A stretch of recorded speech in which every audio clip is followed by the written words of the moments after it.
Hi friends, good morning. দেখুন, এটি একটি পলাশ গাছ। কত মোটা গুঁড়িযুক্ত গাছ দেখুন। এই যে এর ছালগুলো, এই যে আগের ভিডিওয় বলেছিলাম ঔষধ হয়, ছাল কেটে নিয়ে গেছে। এই দেখুন, এই যে সব ছালগুলো কেটে কেটে কেটে কেটে নিয়ে গেছে এখান থেকে।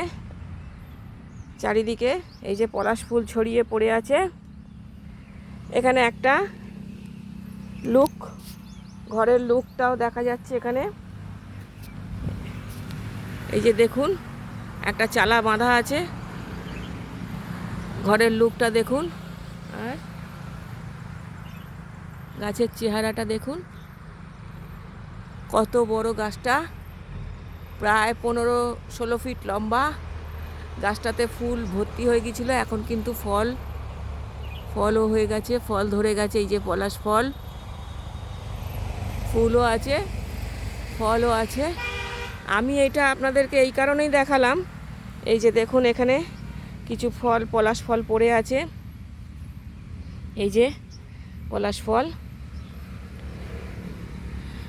আমি এটা এই কারণেই দেখাচ্ছি যে গাছও মানুষের আশ্রয়দাতা হয়। এই যে এখানে এই চালাটা সমেত কেন নিচ্ছি, এই কারণেই। পাকিস্তানে করাচি শহরে একজন মানুষ, এই এখন যে অর্থনৈতিক পরিস্থিতি পাকিস্তানের হয়েছে, সে এই অর্থনৈতিক পরিস্থিতিতে সর্বস্ব খুইয়ে গিয়ে সে সর্বস্ব হারিয়ে সে এখন গাছে, একটা বড় গাছের উপরে তার বাড়ি তৈরি করেছে। বড় গাছের উপরে বাড়ি তৈরি করে সে এখন ওখানে থাকে এবং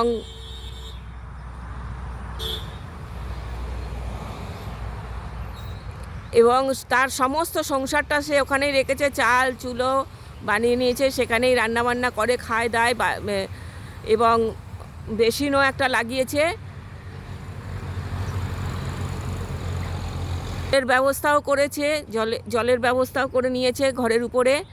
এবং সে খালি মানে তার একটাই কষ্ট, যখন ঝড় বৃষ্টি হয় তখন সেই ঝড় বৃষ্টির সময় সে একটু বিপদে পড়ে। এছাড়া তার কোনো মানে অসুবিধা হয় না।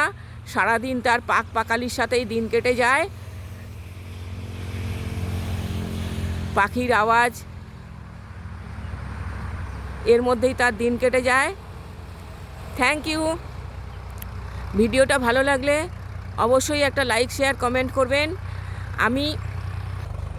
আমি এটাই বলতে চাইছি যে গাছ শুধু আমাদের উপকারই করে, অক্সিজেন দিয়ে বা ফুল ফল দিয়ে উপকার করে না।